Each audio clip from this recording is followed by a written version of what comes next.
കുശലൊക്കെ തേടി നീളത്തിൽ അടിച്ചേർത്തിട്ടിതാ വരുന്നേ.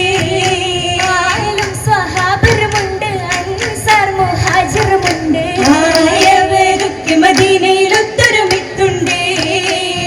നീലാകെ പാലൊളി തൂകിയ മുഞ്ചഴകാലി ഫാത്തിമ ബീവി നീലാകെ പാലൊളി തൂകിയ മുഞ്ചഴകാലി ഫാത്തിമ ബീവി.